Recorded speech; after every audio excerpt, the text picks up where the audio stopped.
Tree of life restoration, ജീവൻ്റെ വൃക്ഷം, വീണ്ടെടുപ്പ്, എല്ലാം തിരിച്ചു കിട്ടുകയാണ്. ഒന്നാം ആദത്തിന് എല്ലാം നഷ്ടപ്പെട്ടു, രണ്ടാം ആദത്തിന് ക്രിസ്തുവിൽ കൂടെ രണ്ടാം ആദം എല്ലാം തിരിച്ചു തരുന്നു. അതൊരു വലിയ വ്യത്യാസമാണ്. അത് ഇരുട്ടും വെളിച്ചം പോലുള്ള വ്യത്യാസമാണ്. പകലും രാത്രിയും പോലുള്ള വെളിച്ചമാണ്. സൂര്യൻ ഉദിക്കുന്നത് നമ്മൾ കണ്ണുകൊണ്ട് കാണുന്ന പോലെ നമ്മൾ ഇരുട്ടിൽ നിന്ന് മാറണം.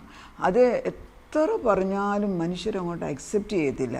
ആ കള്ളപ്പിശാച് ദുഷ്ടൻ നമ്മളെ ഈ സത്യം പഠിപ്പിക്കത്തില്ല. എത്ര പറഞ്ഞാലും നമ്മുടെ തലയിൽ കയറത്തുമില്ല. ഇന്നത് കയറട്ടെ എന്ന് ഞാൻ പ്രാർത്ഥിക്കുക. പക്ഷേ നമ്മളോട് പറയുന്നത് ദൈവം തമ്പുരാൻ is not trying to improve the fallen man. അതായത് വീണ് ചെളി കിടക്കുന്നവനെ കഴുകി പാച്ച് ചെയ്യല്ല ദൈവം ചെയ്യുന്നത്. അയ്യോ നല്ല ഉടുപ്പിട്ടോ ഞാൻ കഴുകിത്തരാം, അതല്ല. He destroys the old man. പഴയ മനുഷ്യനെ അതോടെ മുഴുവനും മാറ്റിക്കളഞ്ഞിട്ട് പുതിയ സൃഷ്ടിയാക്കുക. അതായത് കുശവൻ്റെ കയ്യിലിരിക്കുന്ന കളിമണ്ണ് പണിത് നോക്കിയപ്പോൾ അവസാനം എടുത്ത സംഗതി ശരിയല്ല. അതേൽ പിന്നെയും പാച്ചിയല്ല, അത് മുഴുവൻ എറിഞ്ഞ് താഴെ കളഞ്ഞിട്ട് വീണ്ടും കുഴച്ചിട്ട് അത് വീണ്ടും അതിൻ്റെ അച്ചയെ വെച്ചിട്ട് അത് കറക്കിയിട്ട് പുതിയ ഒരു പാത്രം ഉണ്ടാക്കുന്നത് പോലെയാണ് ഇപ്പം നമ്മുടെ സ്ഥിതി. അതാണ് ഒരുവൻ ക്രിസ്തുവിലാകണമെങ്കിൽ പുതുസൃഷ്ടിയാകുന്നത് പരിശുദ്ധാത്മാവിൻ്റെ. ക്രിസ്തുവിനെ നാം എപ്പോൾ സ്വീകരിക്കുന്നുവോ അപ്പം നാം പുതുസൃഷ്ടിയായി. അപ്പോൾ ഈ പുതുസൃഷ്ടി ആകുമ്പം എൻ്റെ സ്വഭാവം പഴയതുമായിട്ട് ഒരു ബന്ധവുമില്ല. പഴയ വിമലയല്ല പുതിയ വിമല. അതുകൊണ്ടാണ് പേര് പോലും അബ്രാം എന്നുള്ള പേര് മാറ്റി വിശ്വാസവീരൻ അബ്രഹാം, യാക്കോബ് എന്നുള്ള പേര് മാറ്റി ഇസ്രായേൽ, സാറായി എന്നുള്ള പേര് മാറ്റി സാറാ ഉണ്ടോ, പേര് മാറുന്നുണ്ടോ? വ്യക്തികൾ പൂർണ്ണമായിട്ടും മാറിയൊക്കത്തുള്ളൂ. എത്ര പേര് മാറുന്നുണ്ട്? എത്ര പേര് പഴയ ഞാൻ തന്നെയാണ് അല്ലെന്നേ, പഴയ വ്യക്തി അല്ലെന്നേ. ക്രിസ്തുവിലായാൽ നിനക്ക് വ്യത്യാസമുണ്ട്. പിന്നെ ചുമ്മാതെ ഇരുട്ടുകൊണ്ട് ഓട്ട അടയ്ക്കുന്നതാണ്, അത് സ്വർഗത്തിൽ വിലയില്ല. അതുകൊണ്ട് നിങ്ങൾ ഈ 10 കന്യകമാരിൽ 5 പേരിൽ 10 പേരിൽ എണ്ണ ഉണ്ടായിരുന്നു. പക്ഷേ 5 പേരുടെ കയ്യിൽ യഥാർത്ഥത്തിൽ അധികം എണ്ണ സൂക്ഷിച്ചു. മറ്റേ ചുമ്മാ അത് ഡ്യൂപ്ലിക്കേറ്റ് കുറച്ച് നാളത്തെ കാണിച്ചു. ദൈവം വന്നപ്പോൾ അവരുടെ കയ്യിൽ എണ്ണ ഇല്ല, വിളക്ക് കത്തുന്നില്ല. സങ്കടമല്ലേ? അവർ 2 പേരും ഒരുപോലെ മണവാളിന് വേണ്ടി ഒരുങ്ങിയവരാണ്. വിശ്വാസികളുടെ കാര്യം തന്നെയാണ് പറയുന്നത്. അപ്പം വളരെ ശ്രദ്ധയോടുകൂടി ഈ ഞാൻ വചനം പറയുമ്പോഴേ നിങ്ങളുടെ ഹൃദയത്തിൻ്റെ ഉള്ളിൽ നിങ്ങൾ തന്നെ ദൈവത്തോട് ചോദിക്കണം, ഞാൻ പുതിയ സൃഷ്ടിയാണോ? പുതിയ സൃഷ്ടിയാണെങ്കിൽ പഴയത് കഴിഞ്ഞുപോയി.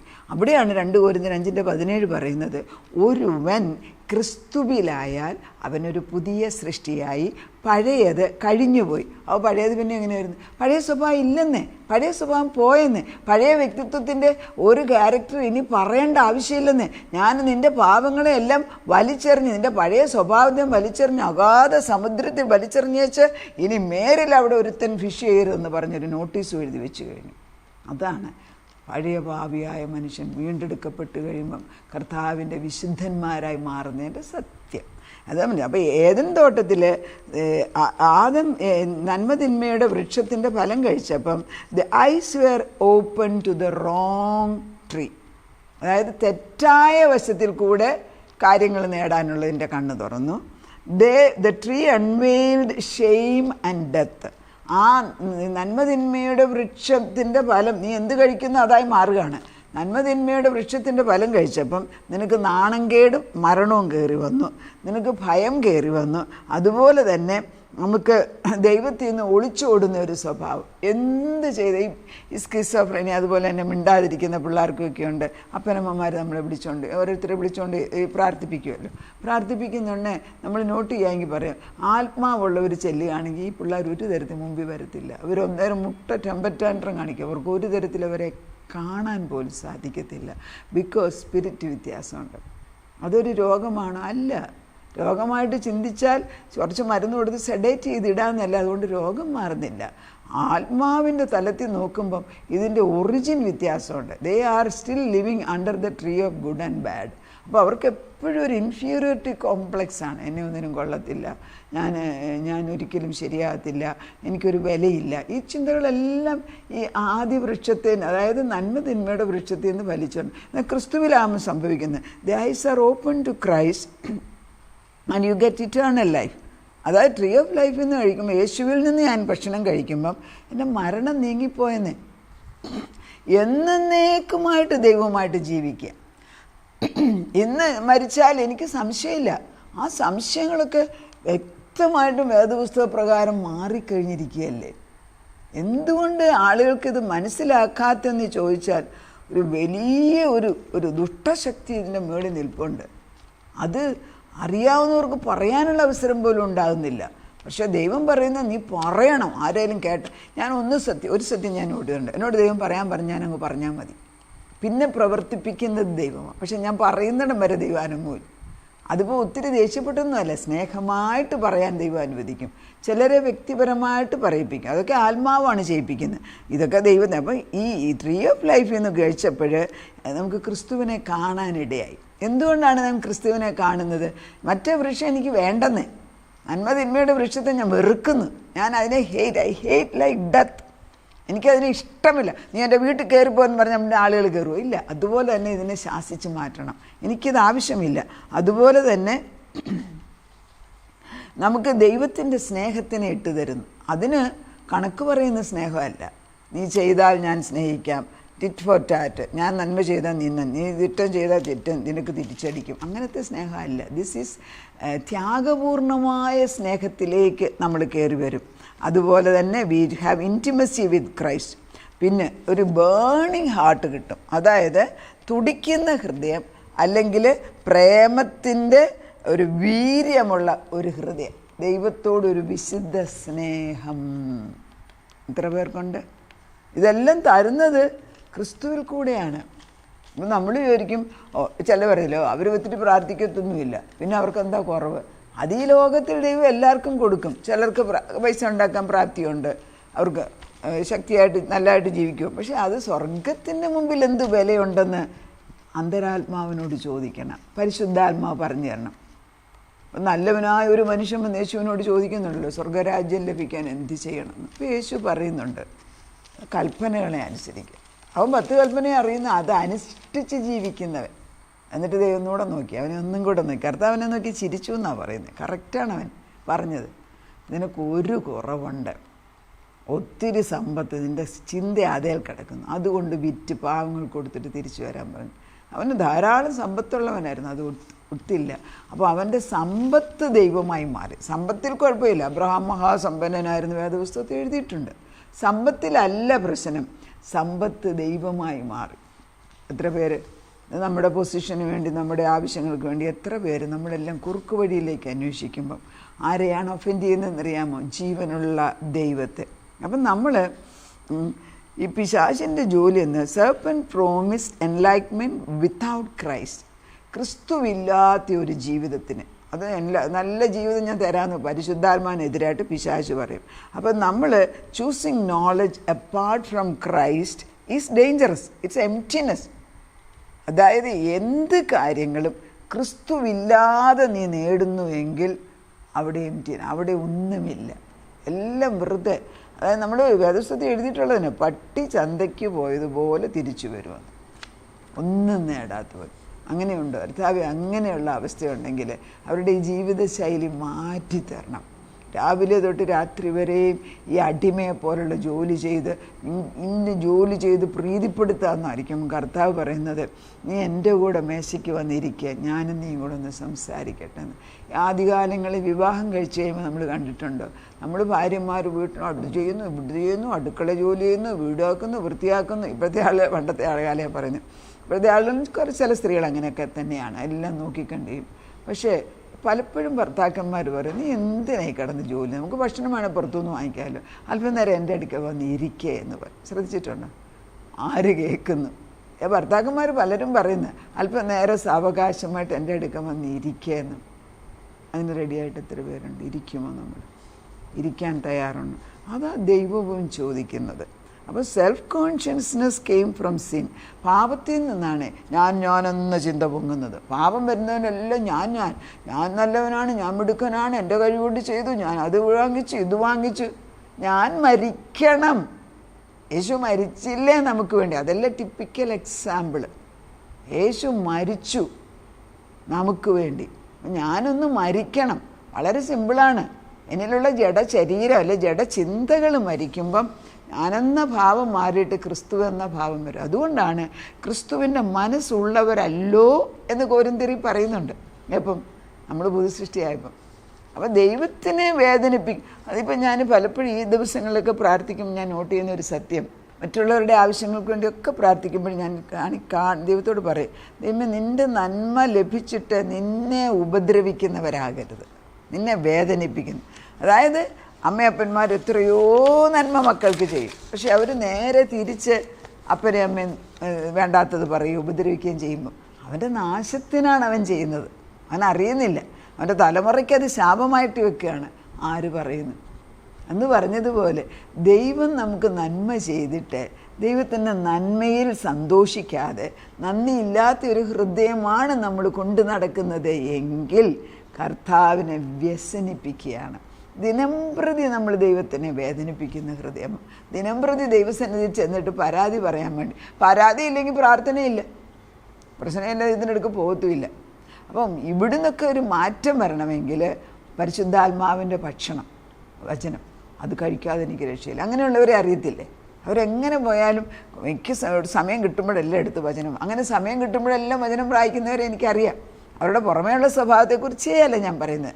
അകത്തെ ആത്മാവിനങ്ങ് ഭക്ഷണം, ഈ ഭക്ഷണം, ഈ ജീവൻ്റെ ഭക്ഷണം കഴിച്ചിട്ട് ആത്മാവിൽ ക്രമേണ അവർ ദൈവത്തിൻ്റെ രൂപത്തിലായി മാറും. ഉടനെ നമ്മൾ നോക്കുമ്പോൾ ചില സ്വഭാവങ്ങൾ അവർക്ക് ദൈവത്തിൻ്റെ അല്ലെന്ന് തോന്നുമ്പോൾ നമ്മളവരെ വിധിക്കണ്ട. അവരൊന്നുമല്ല ദൈവവചനം ഭക്ഷണം കഴിക്കുന്നവരാ. നീ എന്ത് കഴിക്കുന്നോ അതായി മാറുമെന്ന്. വാട്ട് യു കൺസ്യൂം, നീ എന്താണ് കഴിക്കുന്നത് അങ്ങനെയായി മാറും. ശരിയല്ലേ? ഇപ്പോൾ നമ്മൾ വെജിറ്റേറിയൻ കഴിക്കുന്നവരെ കണ്ടിട്ടുണ്ട്, അവർ ശാന്തര ഒട്ടുമുക്കാരും. നോൺ വെജ് കഴിക്കുന്നവർ ഇച്ചിനും കൂടെ വാശിയും വൈരാഗ്യമുള്ളവർ. ഭക്ഷണത്തിനകത്ത് അതുപോലെ തന്നെ ആത്മീയ ഗോളത്തിൽ ദൈവത്തിൻ്റെ ഭക്ഷണം കഴിക്കുന്നവർക്ക് ദൈവീക സ്വഭാവമുണ്ടാകും. അതല്ല നിൻ്റെ ഇഷ്ടത്തിന് നിനക്ക് തോന്നുന്ന പോലെ ജീവിച്ചാൽ നിൻ്റെ ജഡം മാത്രം പൊങ്ങി വരത്തുള്ളൂ. അപ്പം ട്രൂത്ത് ഒഫെൻസ് പ്രൈഡ്. എന്നെ ഈ അഹങ്കാരമുള്ളവർക്ക് സത്യം കേൾക്കാനൊക്കത്തില്ല. എനിക്ക് കേൾക്കണ്ട, എനിക്കറിയണ്ട എന്ന് പറഞ്ഞു കേട്ടിട്ടുണ്ടോ? എനിക്ക് നിങ്ങളുടെ ഉപദേശവും വേണ്ട. ചില മരുമക്കൾ വന്ന് എനിക്ക് നിങ്ങളുടെ ഉപദേശം തന്നെ ജരമനു, ഞങ്ങൾക്കെല്ലാം ഉണ്ട്, നിങ്ങളുടെ ഒന്നും വേണ്ട. ഇതൊക്കെ നോൺസെൻസ് അല്ലേ? അറിവില്ലായ്മ, ബുദ്ധിയില്ലായ്മ. In the kingdom of God dependency is strength. മനസ്സിലാക്കണേ, വളരെ ഇമ്പോർട്ടൻ്റാണ്. In the kingdom of God dependency is the strength. അതായത് സ്വർഗരാജ്യം ഭൂമിയിലുണ്ടാക്കാൻ അന്യോന്യം സഹായിക്കണം, അന്യോന്യം ഹെൽപ്പ് വേണം, അന്യോന്യം ബലപ്പെടുത്തണം, അത്യാവശ്യം അത്. ബിക്കോസ് എൻ്റെ താലന്ത് അല്ലായിരിക്കും അപ്പുറത്തിരിക്കുന്ന ആൾക്ക്, അവരുടെ നമ്മുടെ തണ്ടിൻ്റെ അല്ലായിരിക്കും വേറെ. ഒരു 5 പേര് ഒന്നിച്ചു കൂടിയാൽ എന്ത് കാര്യം ദൈവത്തിനാമത്തിൽ ഒന്നിച്ചാൽ ചെയ്യാം. പക്ഷെ 5 പേർ ഒന്നിച്ച് കൂടണ്ടേ? ഭാര്യ ഭർത്താക്കന്മാർ ഒന്നിച്ച് കൂടണ്ടേ? സഭയിൽ മുൻപിൽ നിൽക്കുന്നവർ ഒന്നിച്ച് കൂടണ്ടേ? ഏതെല്ലാം സഭകളെടുത്ത് നോക്ക്, മോൾ തൊട്ട് താഴെ വരെ വഴക്കാണ്. എന്താ? നന്മതിന്മയുടെ വൃക്ഷത്തിൻ്റെ അടിയിലാണ്, ജീവവൃക്ഷത്തിലോട്ട് കയറുന്നില്ല. അതൊരിക്കലും നമ്മൾ മനസ്സിലാകുന്നതിൽ, നമ്മളത് വിചാരിക്കുന്നതിൽ ആഴമേറിയ സത്യമാണ് ഞാനീ പറയുന്നത്. It is A dangerous truth, എന്നാൽ ദിസ് ഈസ് അബ്സല്യൂട്ട് ട്രൂത്തുമാണ്. അത് നമ്മൾ മനസ്സിലാക്കേണ്ടത്. Outside Christ every search, every effort leads to emptiness. ഒന്നുമില്ലായ്മ അവസ്ഥയിൽ. ചില പ്രായം ചെന്ന് ഞാൻ അധ്വാനിച്ചുണ്ടാക്കി മക്കളെ വളർത്തി അവരെല്ലാം, എന്നിട്ടിപ്പോൾ എന്താ ഞാനിവിടെ തന്നെ, എന്നെ നോക്കാൻ ഒരാൾ പോലും ഇല്ല. കാരണം എന്താ? You did good things but based on the tree of good and bun. എൻ്റെ അറിവിൻ്റെ ബേസിസിൽ. See the difference. അതേസമയം നമ്മളൊന്നും അറിയത്തില്ല, ക്രിസ്തുവിൽ വിശ്വസിച്ചുകൊണ്ട് കുഞ്ഞുങ്ങളെ വളർത്തിയെടുത്ത് തീരെ പാവപ്പെട്ട കുടുംബങ്ങൾ ഞാൻ കണ്ടിട്ടുണ്ട്. അപ്പനമ്മമാർ കഷ്ടപ്പെട്ട് മക്കളെ വളർത്തും. മക്കൾ നല്ല നിലയിലായി കഴിയുമ്പം അവരുടെ ആദ്യത്തെ ചിന്ത ഈ അപ്പനെ അമ്മയെ മാനിക്കുകയാണ്. അങ്ങനെയുള്ള കുടുംബത്തിൽ ഒന്നുമില്ല, എല്ലാം നഷ്ടപ്പെട്ട ചില കുടുംബങ്ങളെ എനിക്കറിയാം. അപ്പൻ്റെ മരണസമയത്ത് ഈ മക്കളെല്ലാവരും കൂടെ ചുറ്റുമിരുന്ന് പാട്ട് പാടിക്കൊണ്ടിരുന്നു. അപ്പനിതൊന്നും അർഹിക്കുന്ന വ്യക്തികളാണ്. പുള്ളി ഇച്ചിരി പ്രത്യേക നേച്ചറായിരുന്നു. പക്ഷേ ദൈവം ആ കഷ്ടത്തിൽ കൂടെ ആ മനുഷ്യൻ ദൈവത്തെ ആ കുഞ്ഞുങ്ങളെ വളർത്തിയതുകൊണ്ട് കഷ്ടത്തിൻ്റെ നടുക്ക് പതറാതെ ഉള്ള റെസ്പോൺസിബിലിറ്റി ചെയ്തെടുക്കാൻ തൻ്റെ സ്വന്തം കഴിവിൽ അല്ലാതെ ദൈവത്തിന് വിട്ടുകൊടുത്ത് ഉള്ള പരിമിതിയിൽ വളർത്തിക്കൊണ്ട് വന്നപ്പം പിള്ളേർക്കെല്ലാം ദൈവീക വിശ്വാസമുണ്ടായി. അങ്ങനെ ആ മനുഷ്യൻ മരിക്കാൻ നേരത്തെ മക്കളെല്ലാവരും ചുറ്റും ഇരുന്ന് പാട്ടുപാടുന്ന സമയത്താണ് ആ മനുഷ്യൻ്റെ ആത്മാവ് പോലും ഈ ഭൂമിയിൽ നിന്ന് മാറിപ്പോയത്. ഒരു പണമുള്ള വീട്ടിലത് കാണൂല. ഈ അടുത്ത് തന്നെ ഒരാൾ പറയുന്നത് അവരെ ICUയിലോട്ട് കയറ്റുക. അപ്പോൾ അവർ പറഞ്ഞ ഒരു പോയിൻ്റ് ഇതാണ്, എന്നെ ICUയിൽ കിടന്ന് മരിച്ച എൻ്റെ അടുത്ത് ഒരാൾ പോലും കാണത്തില്ല മരിക്കാൻ നേരത്തെന്ന്. സങ്കടമല്ലേ? നമ്മൾ മരിക്കാൻ നേരത്ത് നമ്മൾ സ്നേഹിക്കുന്നവരുടെ ഒരു കണ്ണിലേക്ക് നോക്കി ഞാൻ പോവുകയാണ് എന്ന് പറയാനുള്ള അവസരം പോലും കിട്ടാതെ ICUയിൽ കിടന്ന് മരിക്കുക എന്ന് പറഞ്ഞ ഗതികേട് സങ്കടമല്ലേ? നമ്മൾ ഒരുക്കമുള്ള ഒരു മരണം, ഒരുക്കമുള്ള ഒരു ജീവിതം നമ്മൾ മനസ്സിലാക്കുക. അപ്പം ഇതിനൊക്കെ നമുക്ക് അത്യാവശ്യമായിട്ടുള്ളത് എൻ്റെ ഉള്ളിലുള്ള ആത്മാവ് തീ കത്തിയാൽ ദൈവവുമായിട്ടുള്ള ബന്ധം എപ്പോഴും ഓർക്കണം. Communion is participation with a finished work. ദൈവവുമായിട്ടുള്ള കമ്മ്യൂണിയൻ എന്ന് പറയുന്നത് നമ്മൾ കർത്തൃമേശ എടുക്കുക, അല്ലെ കുർബാന അനുഭവിക്കുക. ഓരോ സഭയ്ക്ക് ഓരോ പേരാണ്. തിരുവത്താഴം കഴിക്കുക, എന്ത് വേണമെങ്കിലും കുഴപ്പമില്ല, എല്ലാം യേശു പറഞ്ഞത് തന്നെയാണ്, ഒന്ന് തന്നെയാണ്. പക്ഷെ ഇത് ദൈവത്തിൻ്റെ പൂർത്തീകരിച്ച ജോലിയാണ്. ഈ പൂർത്തീകരിച്ച ജോലി പൂർത്തിയായില്ല എന്ന് പറഞ്ഞ് നമ്മളെന്തിനാണ് പ്രാർത്ഥിക്കുന്നത്? It is teaching me and others. അതായത് പൂർത്തിയാക്കി തീർത്ത് വെച്ച്, ഞാൻ എപ്പോഴും പറയും, ഈ മേശപ്പുറത്ത് നമ്മൾ ഫുഡ് ഉണ്ടാക്കി, ബിരിയാണി ഉണ്ടാക്കി, കട്ട്ലറ്റ് ഉണ്ടാക്കി, അതിന് വേണ്ട സാലഡ് ഉണ്ടാക്കി, എല്ലാം ഉണ്ടാക്കി വെച്ചിട്ട് നമ്മൾ വിരുന്നുകാരെ വിളിച്ച് അവർ അടുക്കളയിലോട്ട് പോവുക, അവിടെ ഇനി വേറെ വല്ലതും ഉണ്ടാക്കാനാണെന്ന്. നോൺസെൻസ് ഇല്ലേ? നീ നിനക്ക് മേശപ്പുറത്ത് വെച്ചിരിക്കുന്ന എടുത്ത് കഴിക്കാൻ പഠിക്കണം. അതാണ് ഒരു നല്ല ഗസ്റ്റിൻ്റെ ജോലി. കറക്റ്റ്. അതുപോലെയാണ് യേശു. എല്ലാം ഈവൻ യേശു ക്രിസ്തു ഉയർത്തെഴുന്നേറ്റ് ശിഷ്യന്മാർക്ക് പ്രത്യക്ഷമായപ്പോഴും യേശു ചുമ്മാ വെറും കൈയോടല്ല അവിടെ നിൽക്കുന്നത്. അപ്പവും ചുട്ട മീനുമായിട്ട് യേശു കരയ്ക്ക് നിൽക്കുകയാണ്. അവർ വന്നപ്പോൾ അവർക്ക് യേശു ആണെന്ന് മനസ്സിലാക്കി. അവസാനം യേശു ആണെന്ന് മനസ്സിലാക്കി. യേശു വന്ന് ഇപ്പം പിടിച്ച മീൻ വല്ലതും ഉണ്ടോയെന്ന്. ആ ഇപ്പം പിടിച്ച മീൻ കൊടുക്കുന്നതിന് മുൻപായിട്ട് കർത്താവ് തന്നെ മീൻ പൊരിച്ച്, മീൻ ചുട്ട് അപ്പോൾ ആക്കി വെച്ചെന്ന്. എവിടെ നിന്നുണ്ടായി? ദൈവത്തിന് സാധിക്കും. അപ്പം ദൈവം എത്രയോ ഒരുക്കത്തോടെ, എത്രയോ കരുതലോടെ, എത്രയോ സ്നേഹത്തോടെ എനിക്ക് വേണ്ടി ചെയ്യുന്നത് പ്രാപിച്ചെടുക്കാൻ ദൈവാത്മാവ് ഉണ്ടാകട്ടെ. ഹൃദയം തുറക്കാം, നമുക്ക് പ്രാർത്ഥിക്കാം. നാഥ, ട്രൂത്ത് ഒഫൻസ് പ്രൈഡ്. സത്യം ഞങ്ങളുടെ അഹങ്കാരത്തിനെയാണ് വെട്ടിമാറ്റുന്നത്.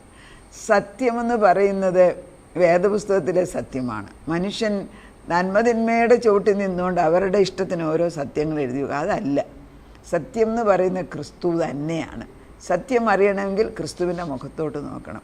ഒരുവൻ ക്രിസ്തുവിലായാൽ പുതിയ സൃഷ്ടിയായി.